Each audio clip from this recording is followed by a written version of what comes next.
We're at the hospital. Amber is contracting. Yeah, I'm at Queens.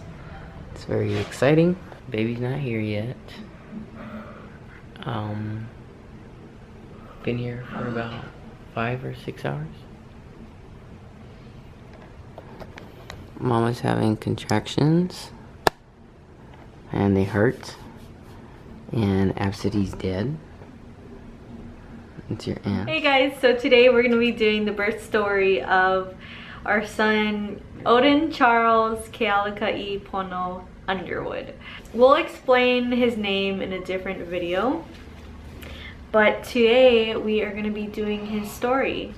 As you can see, he's not with us and I am not pregnant anymore. If you follow me on Facebook or on Instagram or even on YouTube here, you would know that I've been off Instagram for the most part, posting about my pregnancy and birth of our child because of what happened. So we're gonna go throughout the whole story and his whole birth story and my labor and all that stuff in this video. So it was a Friday, July 8th, 2016.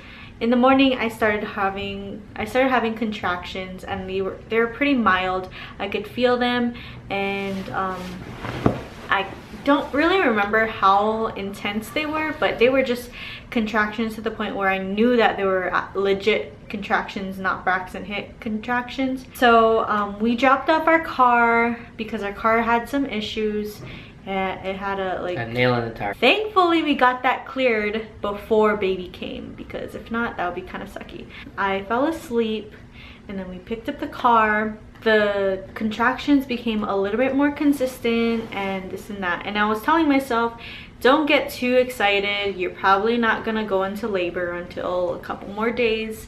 Later on in the day, I started having to actually breathe through contractions because it became more intense and a little bit more painful. It wasn't super painful, but it was just really noticeable to where I would have to breathe through the contractions. So around 8 o'clock-ish, I called my friend Olivia and I was telling her that I was having contractions, and she said, oh, you better call your doctor to see if you need to go in. So after that, Jacob called my doctor. I was like, hey doctor, she's starting to have contractions, and then I was gonna explain more like how she was feeling, and he was immediately like, go to the emergency room right now. And I was like, okay, and then hung that up. My sister had the same doctor twice, delivery doctor, and she was like, wow, that's so weird.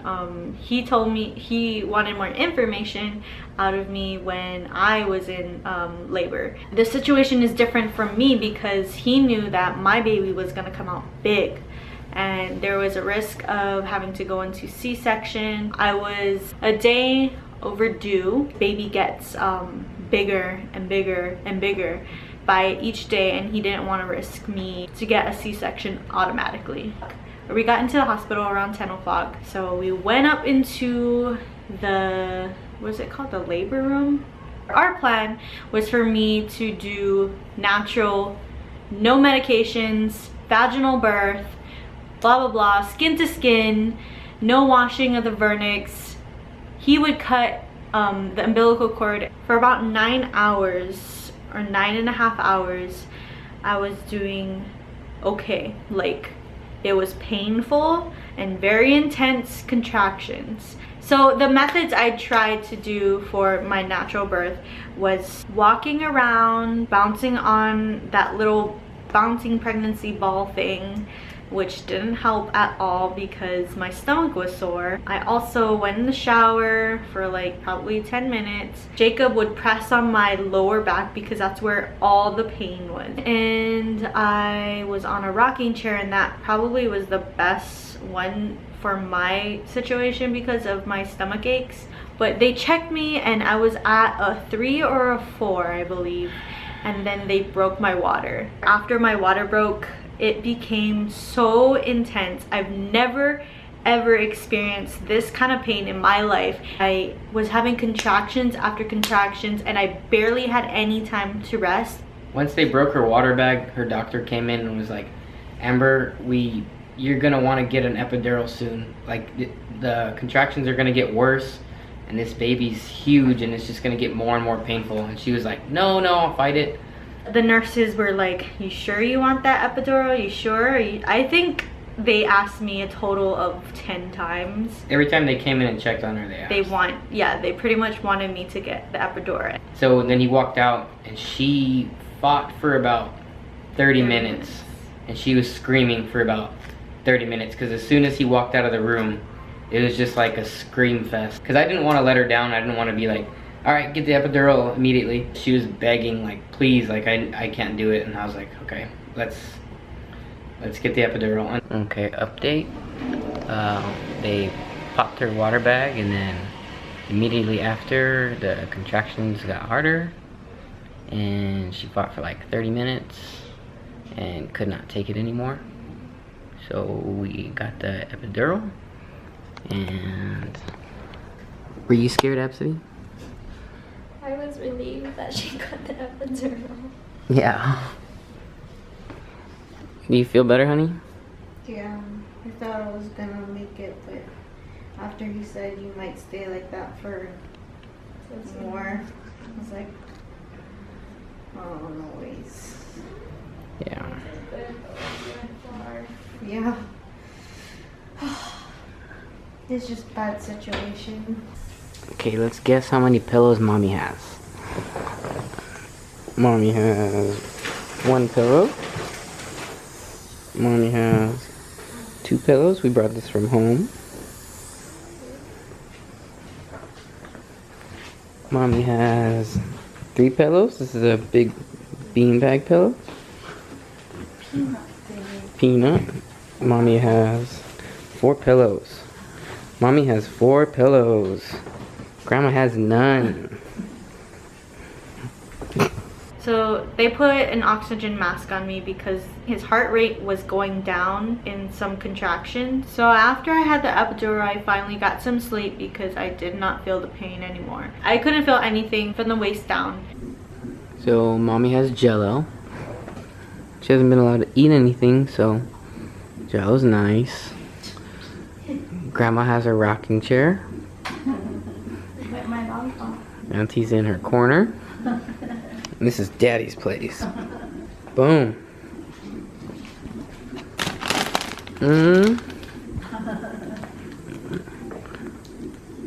There came a point where they checked me and I was dilated at 9.5 centimeters.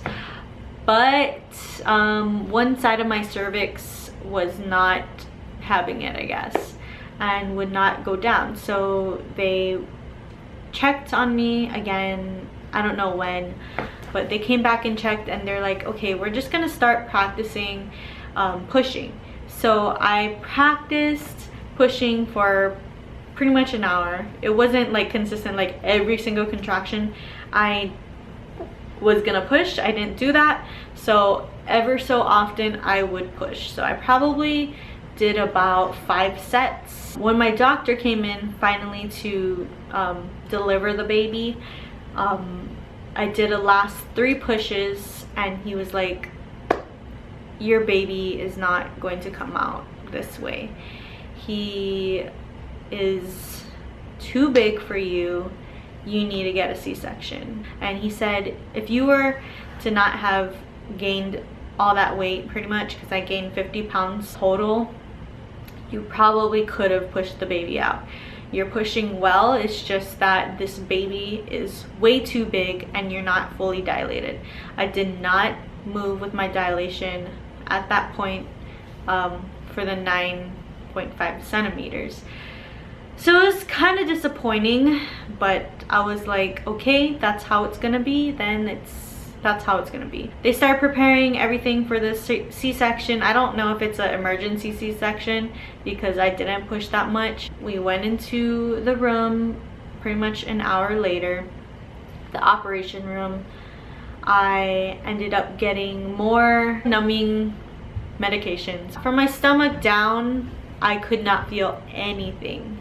So they told me that I would be feeling pushes and tugs from the surgery, but I was pretty much strapped like that. I had a blood pressure cuff right here, and it was squeezing my arm every 3 minutes, and it was just so sore, and I was shaking, and I was kind of going in and out. Like, I had no idea what was going on down there, and Jacob was right behind me by my head. I felt them tugging on me, but I didn't feel any pain. So baby came out, and I was waiting for a cry, and there wasn't a significant cry. He finally went back to the station where they clean him up and all that stuff, and I don't remember him crying that much, but he cried probably like twice, and that was it.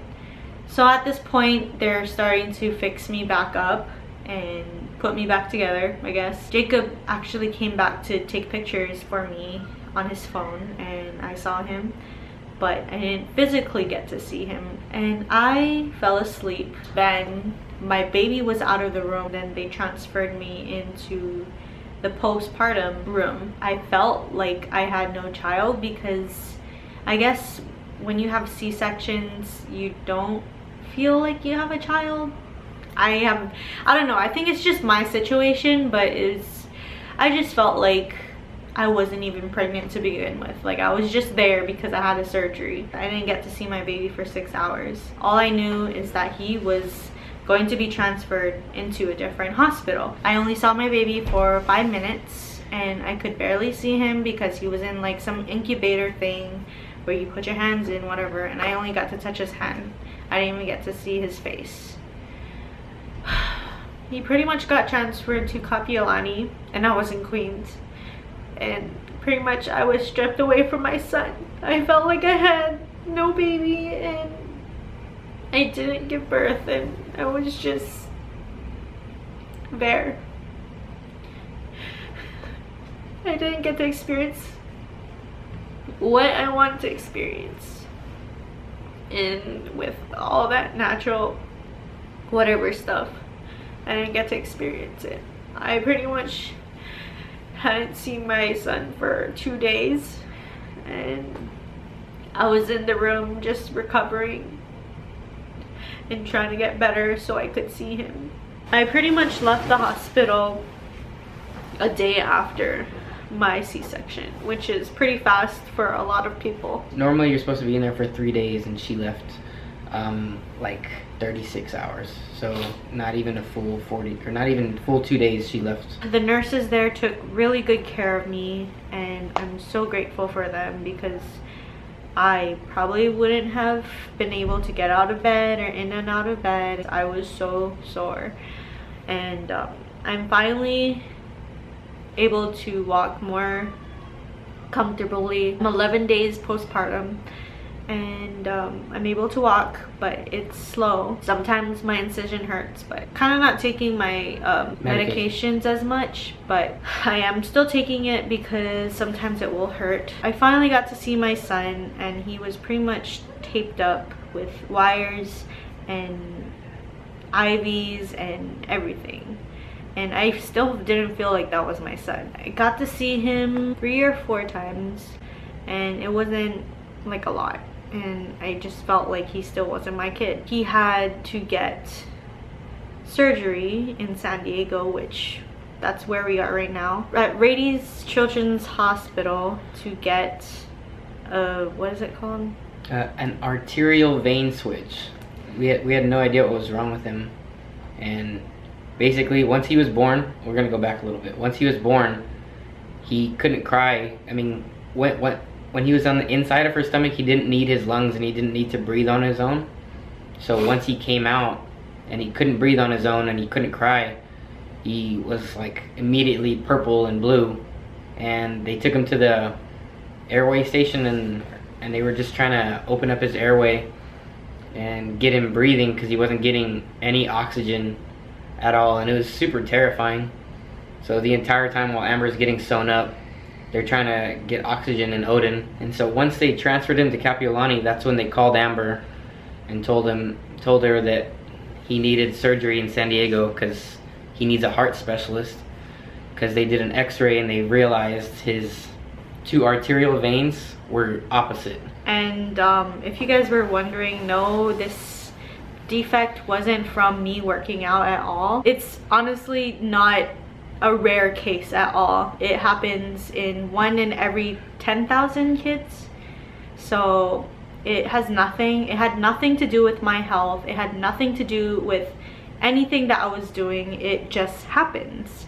So he was like conceived that way because he was born, and like I said, he didn't need his lungs or to breathe. Like, he was just trusting mommy to keep him alive. So he had that once he started growing. It was just once he came out, that's when we were able to realize it.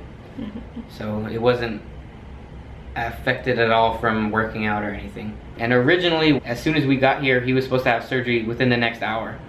But then, because they care here so well, they were like, hey, his oxygen levels are a lot better here and he's improving. We're gonna get him, like, we're gonna get his health to the peak of its ability, and then we're gonna do the surgery so he'll have a healthier post-operation and have less complications. So it's been 2 days since his surgery, and he did really well, and the doctors and the surgeons and everyone did amazing. And the only issue they had was, I guess, his heart was bleeding from somewhere, but they fixed it. So that was the only issue they ran into for that surgery. So after the surgery, he had to have his chest open up and be left that way for 2 days, and now he's pretty much on the road to recovery, and he's finally gonna be with his mommy and daddy. He weighed in 8.14 ounces. Originally everyone was like, Amber, you shouldn't get so big, but it worked out perfectly because she got so big and Odin got so big. The doctors were like, normally we have to wait 2 weeks or a little bit longer, so the baby can get surgery. Yeah, so the baby will get bigger and then can do the surgery. But Odin came out at the perfect size. The doctors were like, we don't have to wait. We can immediately go right into it and it'll be better. So what he's talking about is everything that had happened, everything that went wrong in our eyes at the time wasn't wrong totally. Like, everything had happened for a reason, and God just pretty much placed everything perfectly the way it should, because he was big enough to go immediately to San Diego, and then I got a C-section because he would probably be in more of a traumatic state if he were to come out vaginally. So I hope you guys enjoyed this birth story. I know it was super long, but this was the process of what had happened to me, and I'm finally releasing it out to the public because of now that everything's done and pretty much over with, besides his recovery. We'll update later on his recovery, but right now he's looking good onto becoming a normal baby. But he's so special, like, honestly, like, he's such a special baby, and I'm finally becoming more aware that I'm a mother, so that's also good for me. And if anyone's worried about like Odin or like how much he had to go through, I just want you to know he's a fighter. Like, every nurse that I had encountered was like, this guy is angry and he's fighting everything that we're doing. So I don't want you to think that Odin was limp or a weak little baby. Everything that was done to him, he fought hard, like from diaper changes, from getting his IVs, or like wiping anything off his face. He was so angry, which is like the nurses and the doctors said, which is a much better sign than the babies that would come in and just be like lifeless.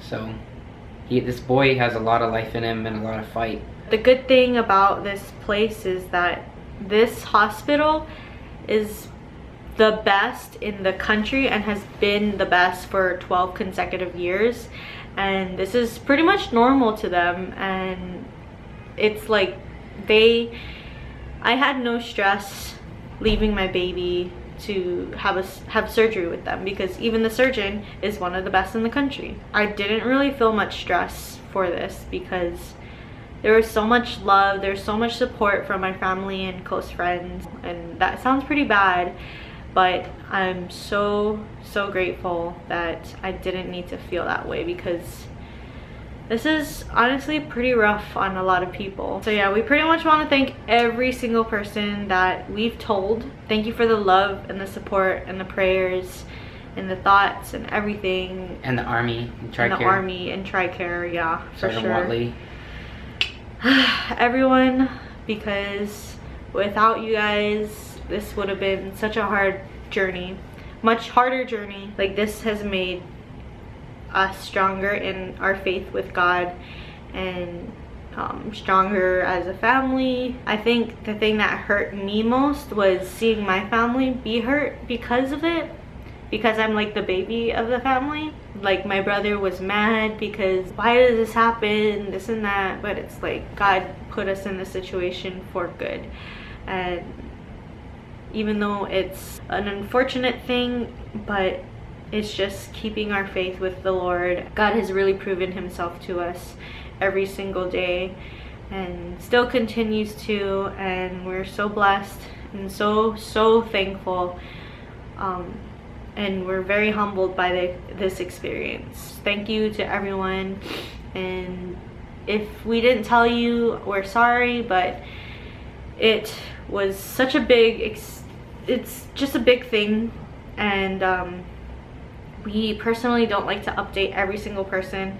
We don't like to answer every single question. Like, it's hard enough to just go through it by itself, and for people to keep constantly asking, constantly wanting updates and all that stuff, it's a lot. And even with just close family and friends, like, that was a lot of answering and texting and calling and this and that. Like, if we were to just automatically announce that our baby had an issue and had to do this and that, like, I think I would be very stressed out and very overwhelmed, and probably would have hurt me worse. So just, it was for the better for our family, and yeah, don't feel like you're left out, because this was a very big bump in the road, I guess. But yeah. Now that the surgery is over, now that he's on the road to recovery, now we want to share our experience with you. Even though we're maybe talking light about it or talked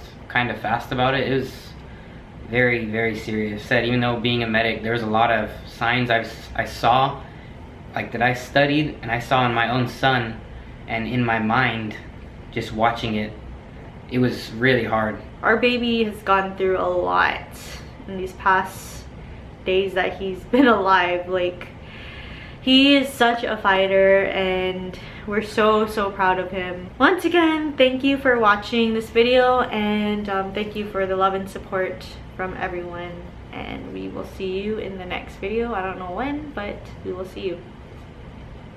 Bye.